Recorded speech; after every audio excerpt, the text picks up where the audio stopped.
سنیے، یہ طریقہ ہمارے یہاں بہت غلط چل رہا ہے. اور وہ طریقہ کیا ہے؟ جیسے ہم نماز پڑھ رہے ہیں، اللہ اکبر، اب وہ آدمی آیا ہمارے پیچھے سے، اب اس کو معلوم ہے، چھوڑ دیجئے، اب اس کو معلوم ہے، اے بھیا چپ رہیے یار، آپ تھوڑا سا رک جائیے. تو گاڑی چوری ہو گئی تو ہو گئی، اب اس میں کوئی کیا کر لے گا بھائی؟ جب حفاظت نہیں ہے تو کیا کر لے گا؟ جس کے نصیب میں تھی ہو گئی. بھائی ایک گاڑی چوری ہو گئی ہے، چور دے دے گا؟ موبائل دیتا نہیں، گاڑی دے دے گا.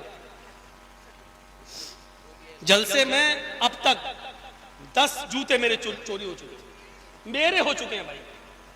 اور جو لے گیا وہ کہنے لگا مولانا جرجیز کا جوتا پہنیں گے جنت میں چلے جائیں گے. بتائیے، چور اس نیت سے آ رہا ہے، کیا کریں گے آپ؟ ابھی اعلان بعد میں ہو جائے گا. امام کے ساتھ ایک آدمی ہے، اگر دوران نماز دوسرا آدمی آ جائے تو امام آگے بڑھے گا یا وہ مرد کو پیچھے ہٹے گا؟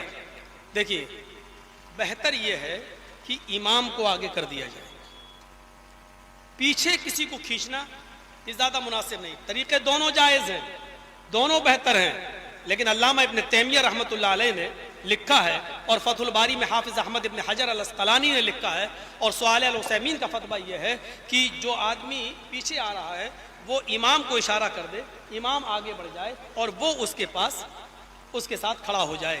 لیکن آگے دیوار ہے، امام آگے جا نہیں سکتا ہے، تو پھر ایسی صورت میں وہ مقتدی کو پیچھے کھینچ لے. دوسری چیز، ایک چیز یہ بتانا تھی. ایک بار ایسا کہ میں اکیلے نماز پڑھ رہا ہوں، اللہ اکبر، اب میں اکیلے نماز پڑھ رہا ہوں، بہت سے لوگ کیا کرتے ہیں، پیچھے سے آئے اور وہ ہمارے بغل میں کھڑے ہو گئے، اللہ اکبر، وہ بھی پڑھنے لگے. ان کو یہ معلوم نہیں ہے کہ ہم فرض پڑھ رہے ہیں کہ سنت پڑھ رہے ہیں، کون سی پڑھ رہے ہیں، وہ آگے کھڑے ہو گئے.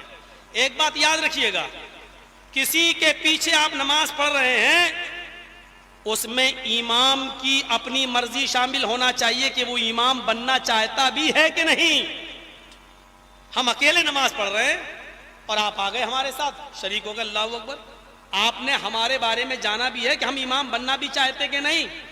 نماز پڑھنا تو ہمارے لیے ضروری ہے، لیکن ہمارا دل گوارا نہیں ہوتا کہ ہم امام بنے، بہت بڑی ذمہ داری ہے. تو بہتر یہ ہے کہ آپ الگ نماز پڑھ لیجئے، اس کے ساتھ شریک مت ہوئیے.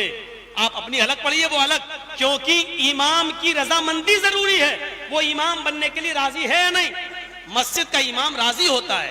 ہم لوگ بہت سے لوگ ہیں جو اس کے پیچھے نماز پڑھتے ہیں تو امام راضی ہے، تبھی تو وہ آگے بڑھتا ہے. جب آگے بڑھ کے نماز پڑھا رہا ہے تو وہ راضی ہے نماز پڑھانے کے لیے، اس کے پیچھے آپ پڑھ جائیے. لیکن ہم اکیلے نماز پڑھ رہے ہیں اور آپ آئے وضو بنا کے ہمارے ساتھ کھڑے ہو گئے، یہ طریقہ صحیح نہیں ہے، کیونکہ آپ کو پتہ نہیں ہے کہ ہم امامت کے لیے راضی ہیں بھی یا نہیں ہیں. تو جب تک رضامندی نہیں ہو ہماری، تب تک آپ ہمارے پیچھے کھڑے نہیں ہو سکتے ہیں.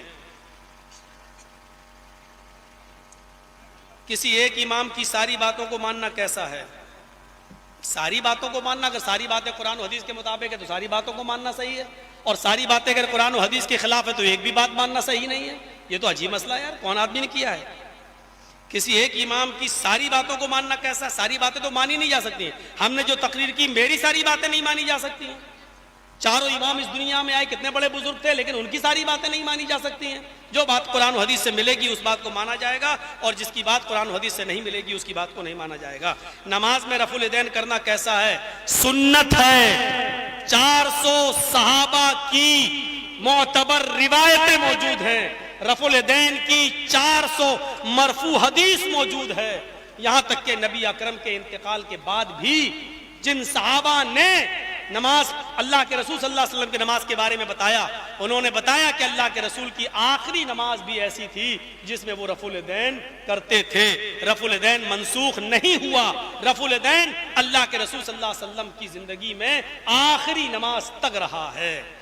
نماز میں آمین کہنا کیسا ہے؟